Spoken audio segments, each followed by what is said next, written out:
நம்ம மரத்தில் ஒரு மாம்பழம் பறிச்சோம். அந்த மாம்பழம் எப்படி டேஸ்ட் எப்படி இருக்குன்னு பார்த்து சொல்ல போறோம். சாப்பிடலாமா? அத பாருங்களேன் எப்படி இருக்கு, ஜூஸா இருக்கா. நம்ம மரத்தோட டேஸ்ட் வேற லெவலுங்க, அடிச்சுக்க முடியுது. ஆஹா, என்ன ஒரு வருமா இங்க பாருங்க, கலரை பாருங்க.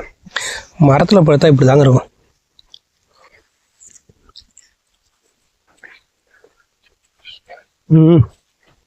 என்ன ஒரு டேஸ்ட், மிரட்டி விட்டுச்சு. பார்க்கும்போது நாக்குல எச்சு வருது. ஆஹா,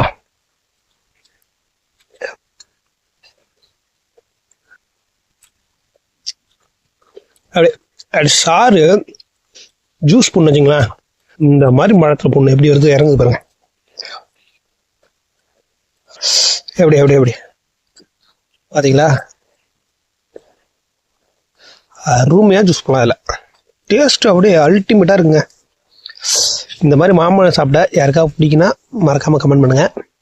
மாம்பழம் வேணும்னா கமெண்ட் பண்ணுங்க, கண்டிப்பா நம்மளால முடிஞ்சா அனுப்பி வைக்கிறோம். பாருங்க, சரியான டேஸ்ட்டுங்க, அடிச்சுக்க முடியாது. நம்ம கிட்ட ஒரு மரம் இருந்தாலும் சும்மா முரட்டு மரமா வச்சிருக்கோம். பாருங்க, மரத்தை பாருங்க, குண்டு மாம்பழம் தான், சும்மா வெறும் காயா இருக்கு. இந்த பழம் டேஸ்ட் அடிச்சுக்க முடியாது. பாருங்க எவ்வளவு பழம் இருக்கு பாருங்க, எவ்வளவு காய் இருக்கு பாருங்க. நம்ம பேஜை பிடிச்சிருந்தா மறக்காம சப்ஸ்கிரைப் பண்ணுங்க, அப்படியே ஒரு லைக்கை தட்டி விட்டு போங்க. பாய் பாய், மீண்டும் நாளைக்கு சந்திப்போம்.